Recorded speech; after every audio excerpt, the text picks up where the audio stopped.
You never know how you're going to get somewhere. You can have a 2-year plan, a 3-year plan, a 5-year plan, but it really doesn't matter.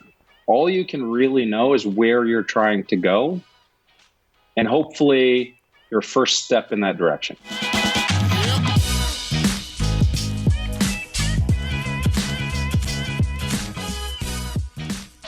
Hey guys, welcome back to another Foundr interview series. Today I'm blessed and humbled by Thor Ernstsson, and he is the founder of a company called Alpha and also Strata. And we're going to talk to him around how he launched one of his companies during a pandemic, and the success he's having and everything you need to know about if you did want to launch a company or how you can grow a company during this time. So Thor, thank you so much for taking the time. Great to be here. Good to see you. Yeah, so look, one of the first questions that I ask everyone that comes on is, how did you get your job? My job or my first job? How did you find yourself doing the work you're doing today? Perfect. Yeah, it's kind of the same answer either way. So when I first came to America, I'm originally from Iceland, born and raised on the northern coast in a little fishing village of about 500 people, and moved to America not knowing where to go or what to do or anything like that. So I wound up in a little military defense contracting town in Alabama called Huntsville. And the only job there was really defense contracting, which required citizenship because it required a security clearance. So I couldn't really do any quote unquote normal job. So instead, I wound up trying to solve other people's problems. I wound up doing a lot of consulting, a lot of startup work, a lot of technical work, and really trying to understand if somebody comes to me with a pain point of, I have this magical solution, if only the world knew, and realizing very quickly that none of the problems were technical and they were all just sort of people related one way or another, around product market fit, around users, around like understanding the pain point in a deep enough way that since then, that was 20 years ago, since then I've spent my career trying to understand those kinds of problems, trying to then come up with products, see if there's a product market fit, and then build companies around it. Love it.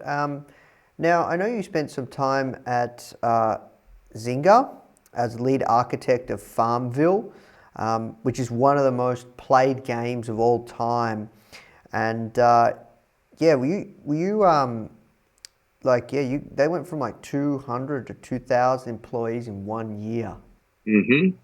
Yeah, there's a lot of really interesting stories that came out of that. And so I worked on Frontierville primarily, and worked with the Farmville team and others as well too. But the main thing there that's fascinating is that a good way to characterize Zynga as an analytics company was sort of a gaming wrapper.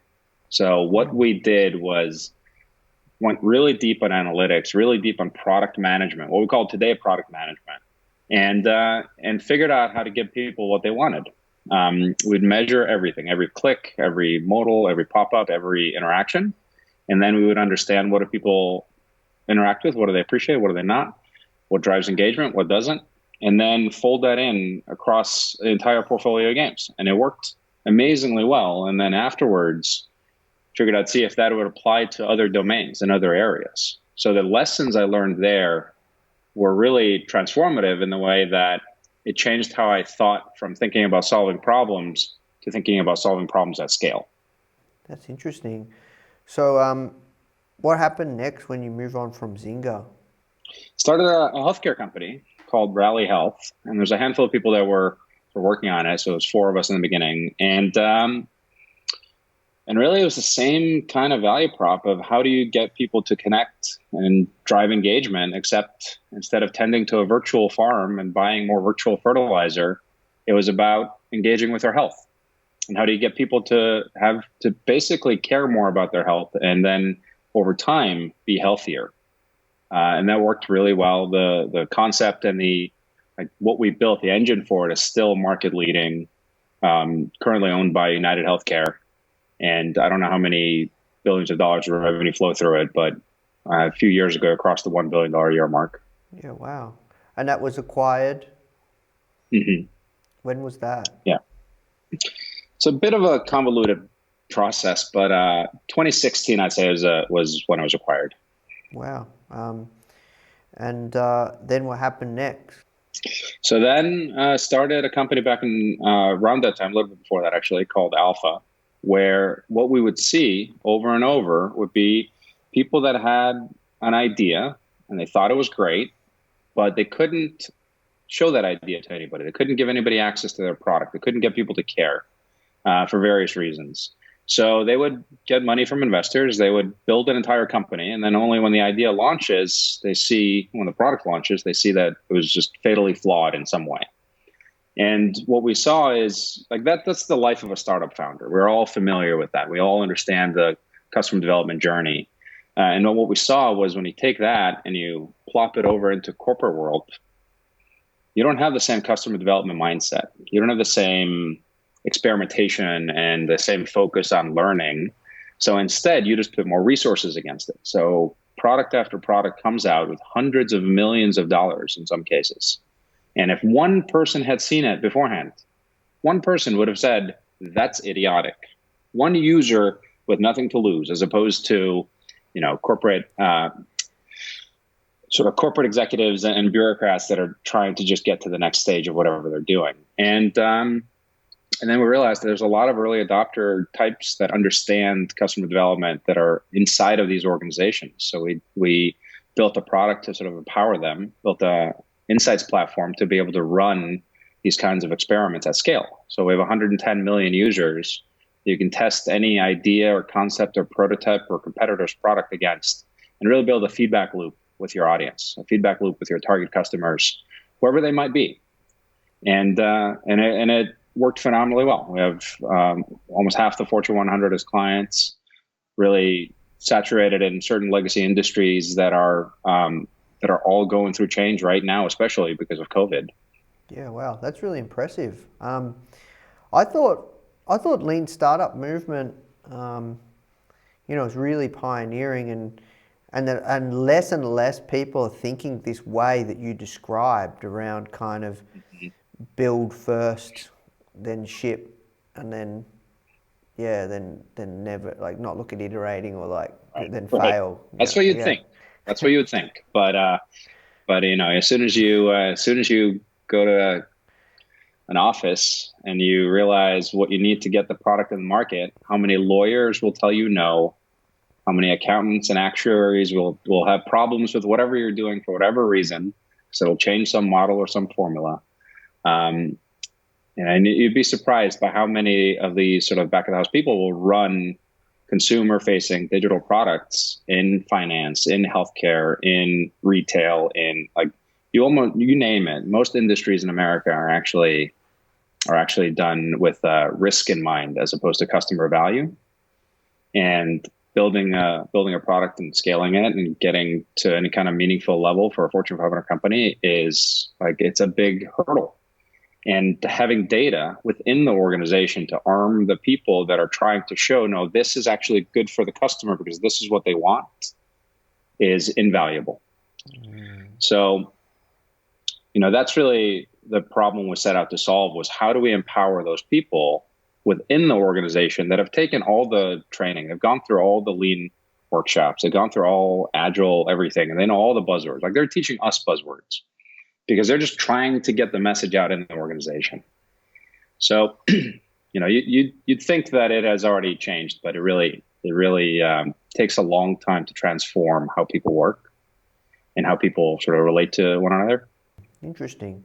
So then you're still working on Alpha, and then you recently launched Strata, right? Yeah, so I'm still involved as a board member and obviously founder in Alpha, but we transitioned over to new leadership at the end of last year, and it's going really well, both as a company but also as a team. It's really exciting to see something that you built take the next step into maturity, if you will. And I have a teenage son, and it's like a similar process. So it's pretty interesting to have parallels between building something and then obviously raising a human being to see what happens next is what I'm super excited for.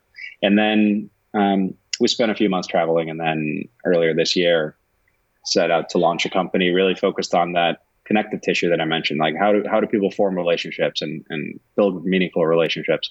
And it turns out to be something a handful of people can do really well. And the way they do it is very similar.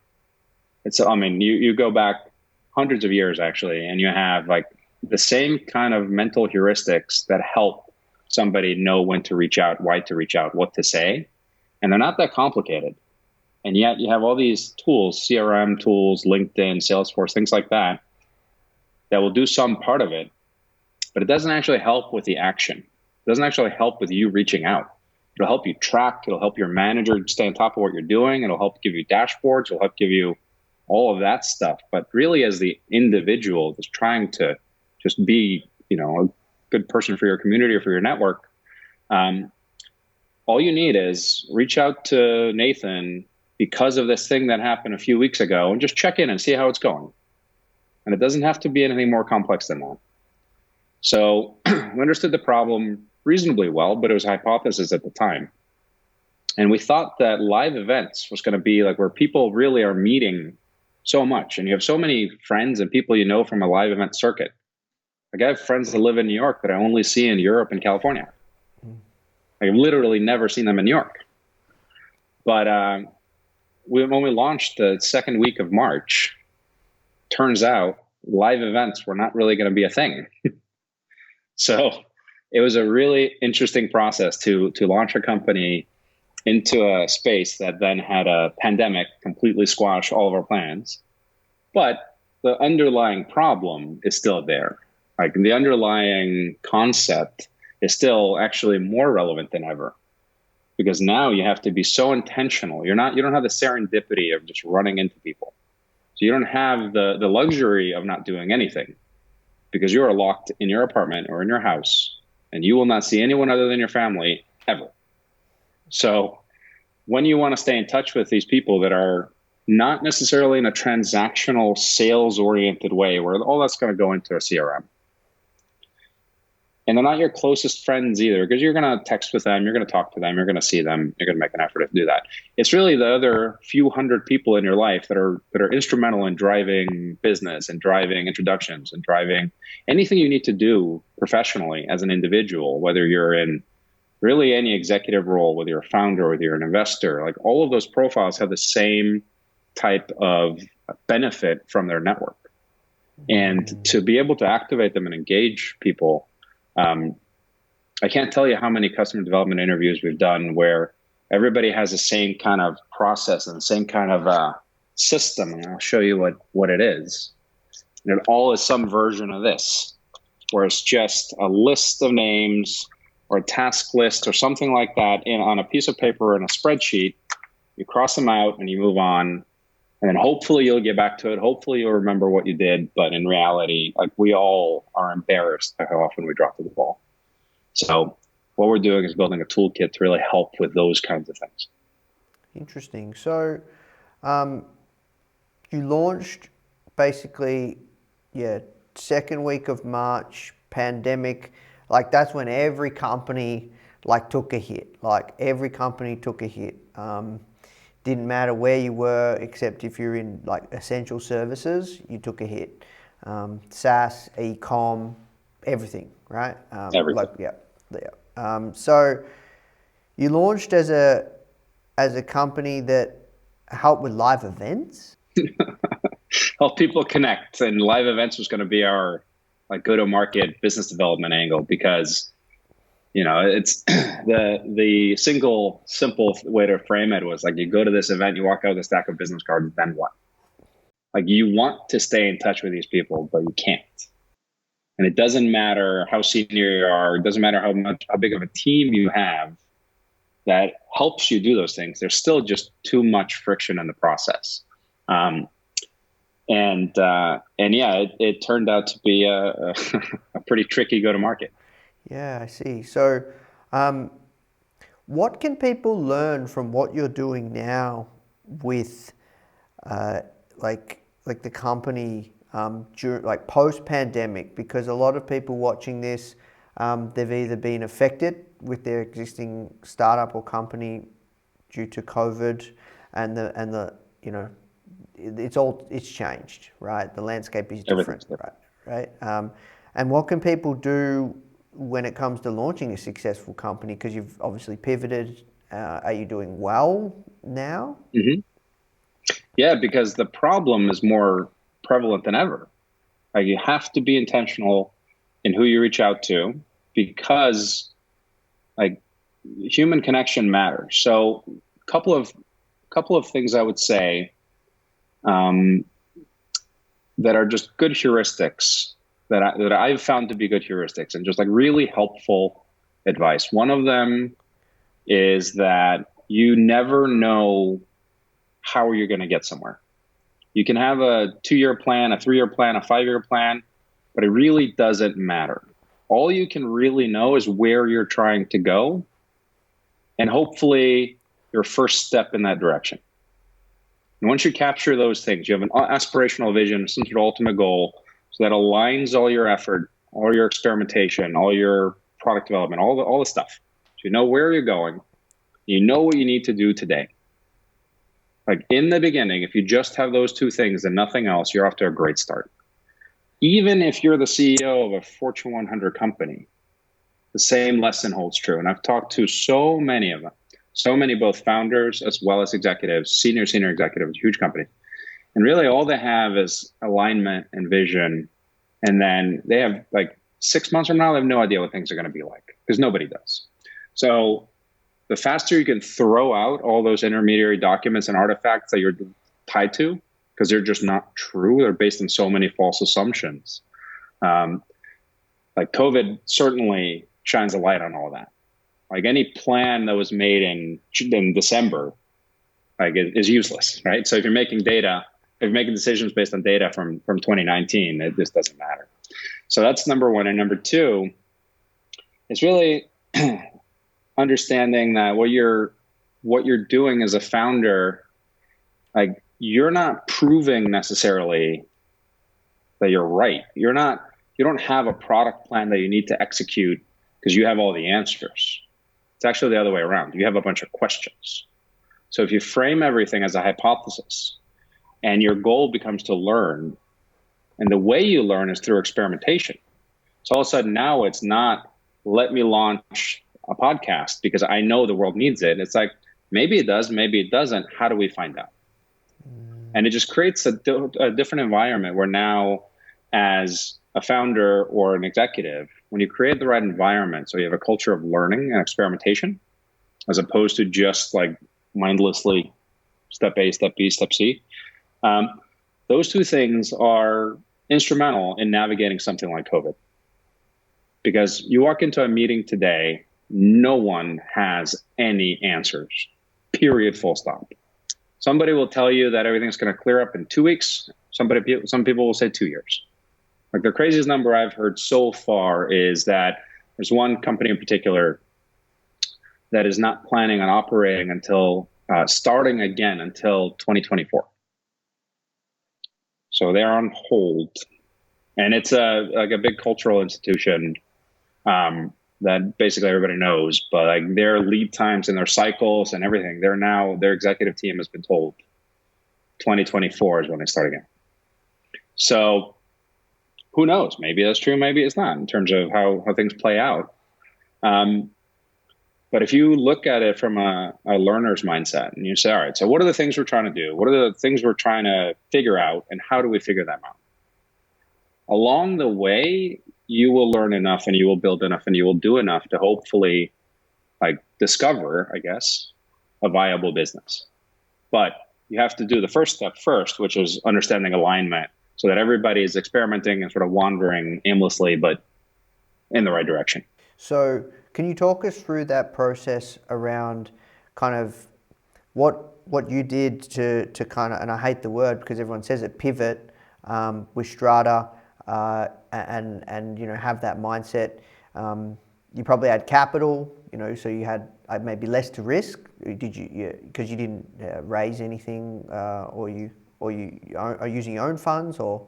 Yeah, so self-funded in the beginning, even to a degree still, and we raised a little bit of money, and that process by itself was a huge learning experience because we were talking to investors um, where like the start of the conversations was always that they had just lost like all their LPs and even them personally in a big way had lost a third of their net worth overnight when the market crashed in the beginning. Yep. Eventually recovered, but again, nobody would know that.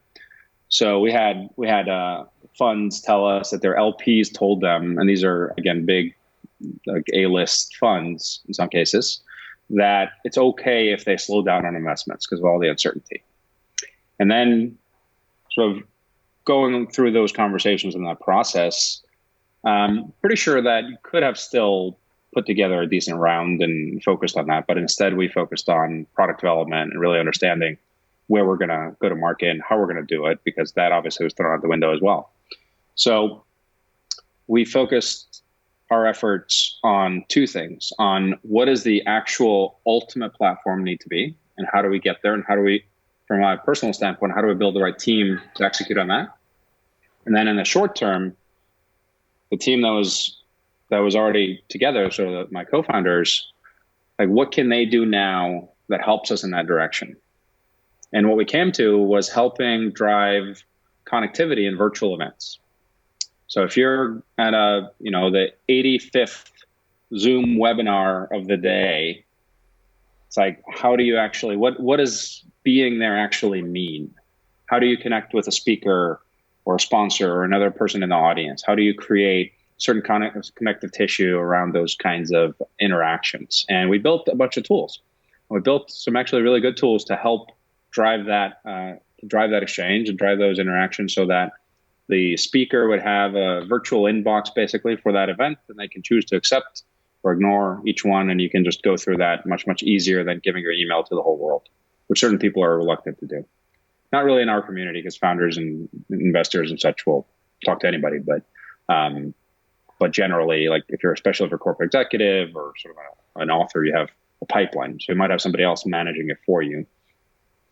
Built it out, and we've dealt now with the majority of the big events companies, and they're all scrambling to go virtual, and they're all scrambling to figure out how do you rebuild the revenue stream online. And we were just a small part of that and helping them out with that. So we have a bunch of partnerships there and a bunch of users that have gone to the platform for just that part, just like the initial conversation. And I'd say it was successful as a learning experience. It was certainly not successful, at least not yet, from a user acquisition standpoint, which is really our goal. So how do you convert people from that into users of the main platform? And the amount of control that certain people, mostly on the corporate side, in that process want to have is insane. Like, you might have speakers that are like that will say to the organizer, they're not comfortable, even with the safeguard in place, having people able to contact them in case of liability from their employer, which is insane. There's obviously no liability if somebody sends you an unsolicited email. You're not at fault.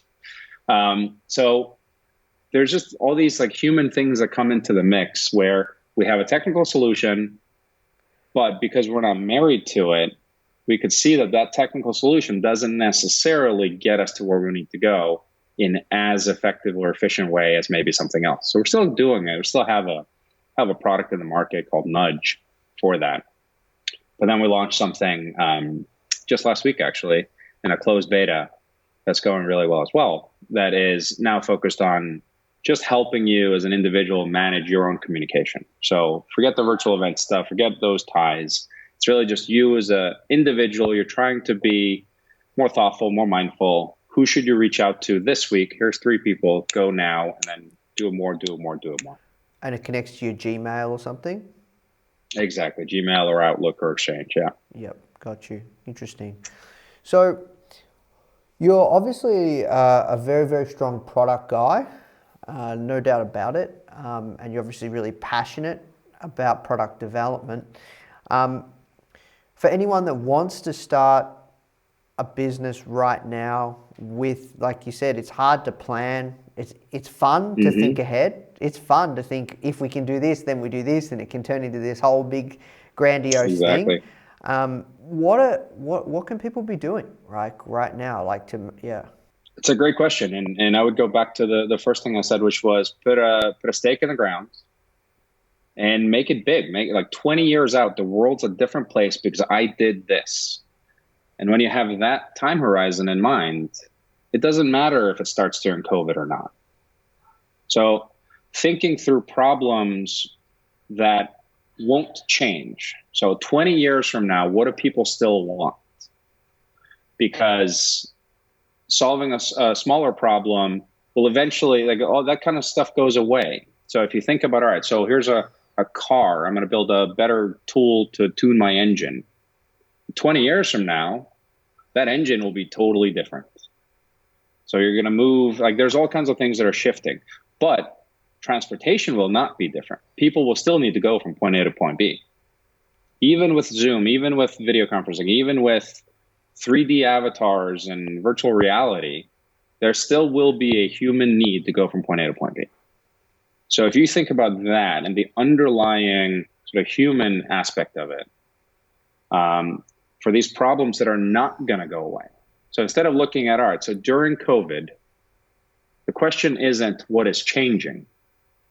The question is what is not changing. So what are the things that people still need to do? They still need to connect with other people. They still need to be mindful and be a part of a network, be a part of like a community, be a part of society in a way. So those are the kinds of problems we're solving at Strata. We're still going to need jobs, for example, but now the jobs are global. So like thinking about a local job market all of a sudden doesn't make a whole lot of sense, where even though most of our team is in New York or close to New York, really it could be anywhere. So thinking through the problems, or thinking through the problems that are not going anywhere, say for the next 20 years. And then saying, all right, well, here's how I'm going to impact that. And by really being clear about what that is, it helps you recruit the first few people. It helps you raise money. It helps you clarify your pitch. And then another thing there is when you tell somebody your pitch, having them repeat it to you or having them repeat it to somebody else with you not in the room to see if it's even clear what you're talking about. And if it's not, you keep iterating until you get to a point that you as a founder now have an idea, as a aspirational founder, you have an idea that you're passionate enough about, which is important because you're going to suffer. It's a pretty shitty process, especially the first time around. You have to get used to hearing a lot of no's, and that's just how it is. And that's okay because that is the job you're signing up for. Like what people read about is not the job. That is a most likely never going to happen kind of success case. Even in the other success cases, it's still not that glamorous. So you have to be prepared for all of those things. And if you can do that up front and you can get other people excited about what you're doing, get other people on board, you can get other people to see your vision, right? At that point, you have some momentum and you can build on that momentum. And then you have others that are trying to help you. Because so many times I've seen like 3 or 4 people get together, they start a business because they have a business plan. And then a year or 2 down the road, when it's kind of working out, they realize that they're actually building 3 or 4 totally different businesses. And they were never really on the same page. I'd love to hear kind of from the technical side as well on like building a great product. Like I loved your take on the mindset. And I'd love your take around kind of thinking about the problem, but from a technical standpoint, or even like where do people start? Like you've got an idea, you've got that mindset, you've got that learning mindset. I get it.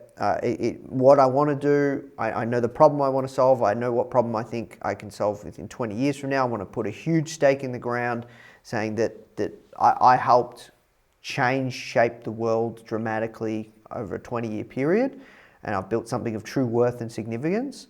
Where do you start? Like what do you do? Yeah, it's a great question.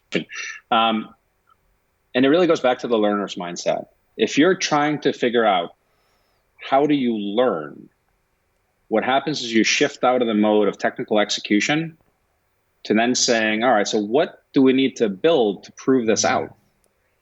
And this is where one of the most bastardized concepts associated with the lean startup movement is MVP. It's minimum viable product. Because what most people look at it as is like, what is the shittiest, cheapest thing we can build to maybe do something that's somehow related to what the actual product will do? But really, it's like, what is the thing we can launch to learn something? So the first thing, for example, with a consumer product, have people sign up. And if you can't get them to sign up, you can't get them to use it. And Just it really opt is just in that via simple. landing page? Even if when they sign up, just whatever. It really almost doesn't matter. It could be an email list. How many people click on your email? Like when we launched Alpha, the process was we understood, again, roughly the problem. We understood the aspirational vision very clearly, which is just quite simply on-demand or even real-time insights.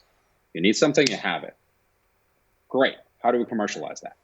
So we know it's for product people, we know it's for marketers, we know it's for strategists, we know it's for researchers. We don't know who it's going to resonate with right now for these specific reasons. This is back in 2014.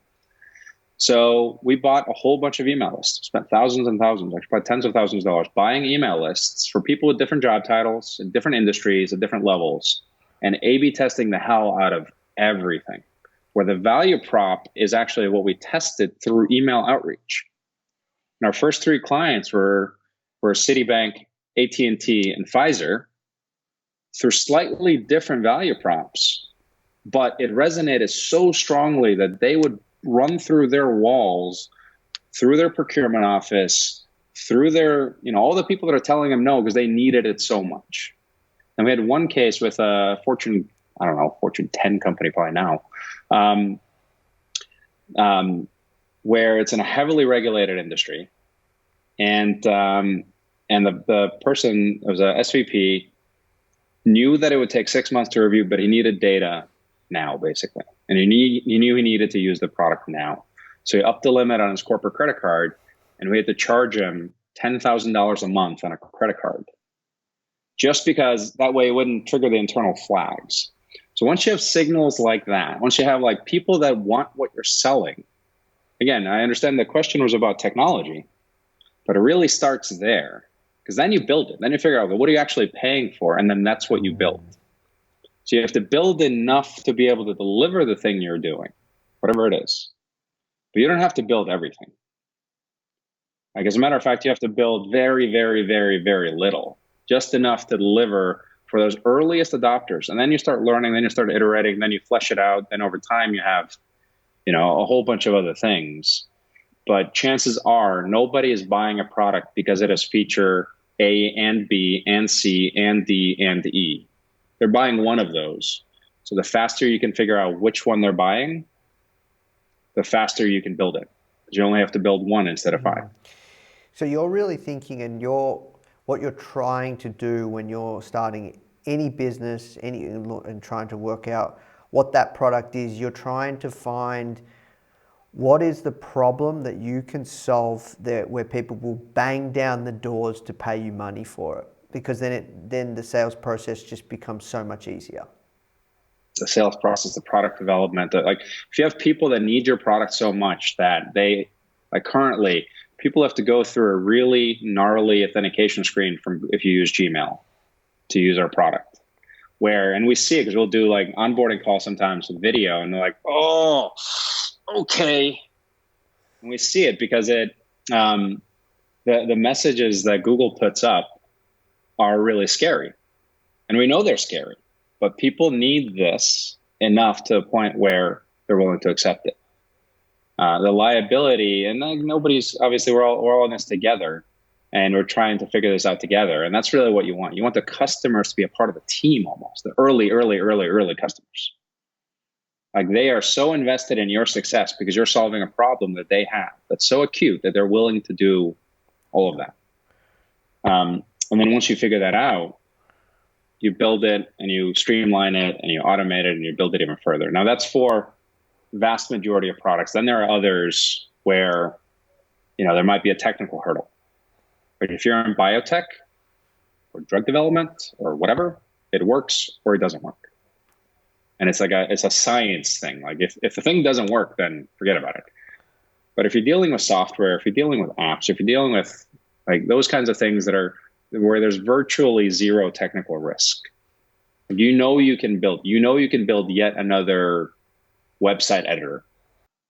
Like that can be done.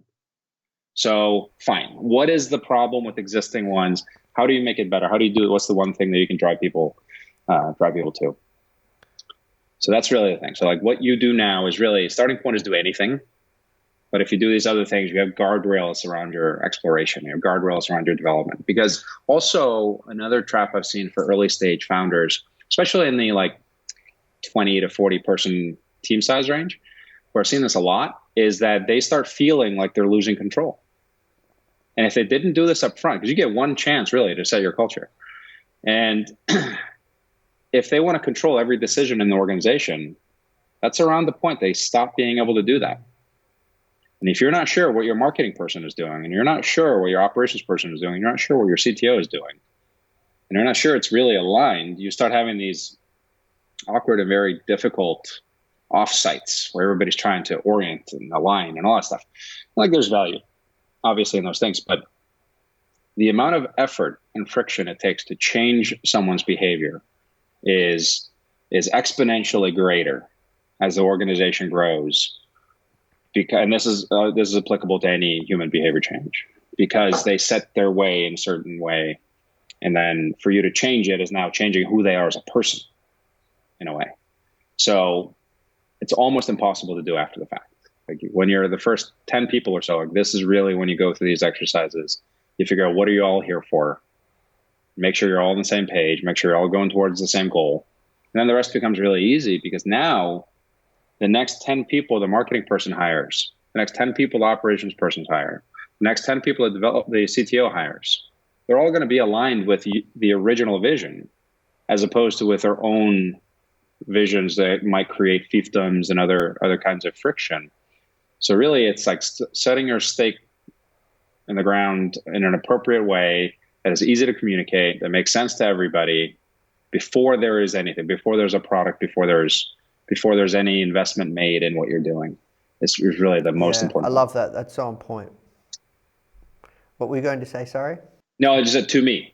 I said it in a very absolute way, but I'm saying that is what I've found to be the most helpful and the biggest and most expensive mistake that a lot of founders and executives make. When we come back to that kind of learning mindset, the hypothesizing,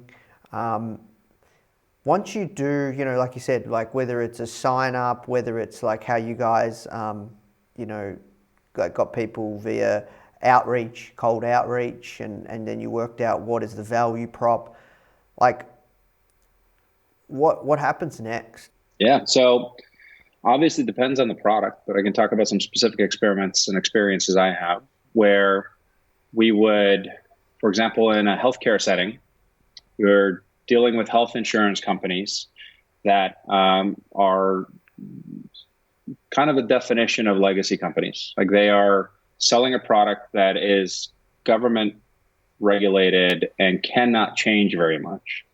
They're selling it in very specific sales cycles that are also government regulated and can't change very much. If you have a new product you want to bring to market, it takes about 36 months before somebody will actually see it. Because your sales team is to sell it to the insurer is to sell it to an employer, the employer is to roll it out to their employees.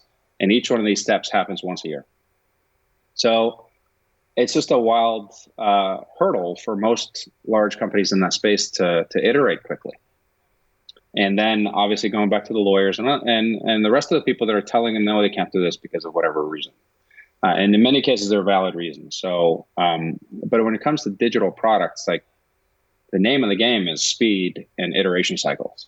Like the faster you move, you're more likely to win.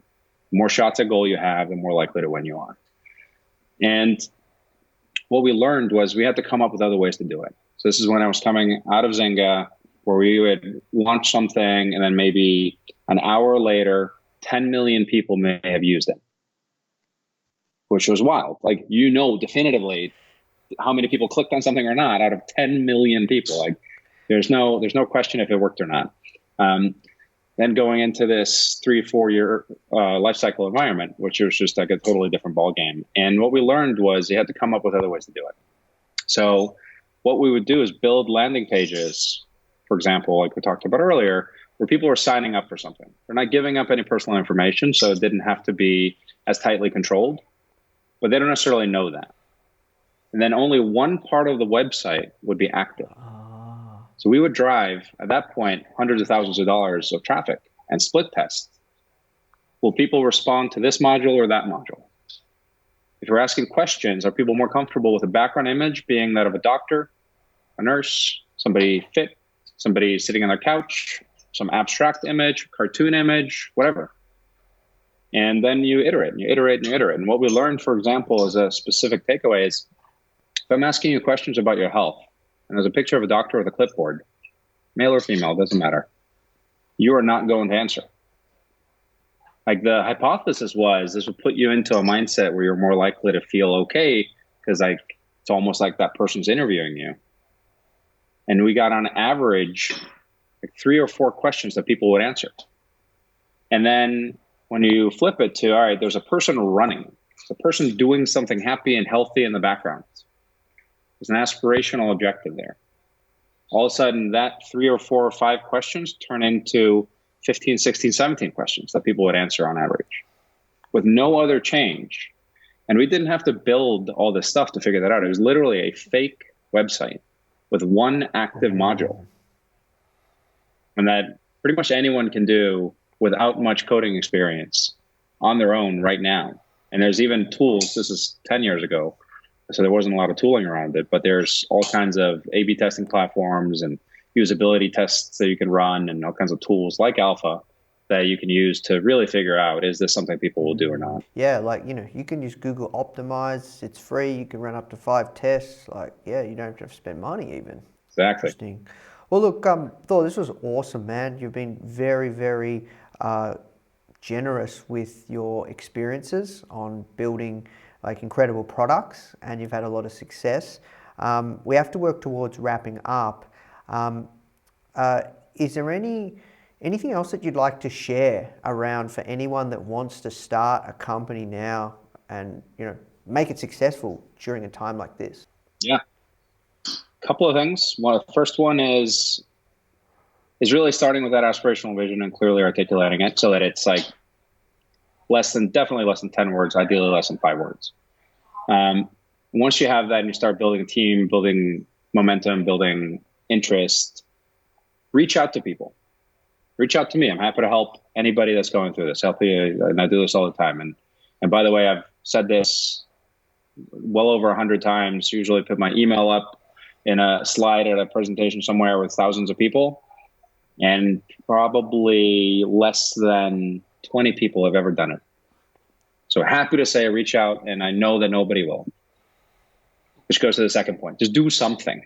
Even if that is emailing me or emailing your friends or emailing anybody, just do something.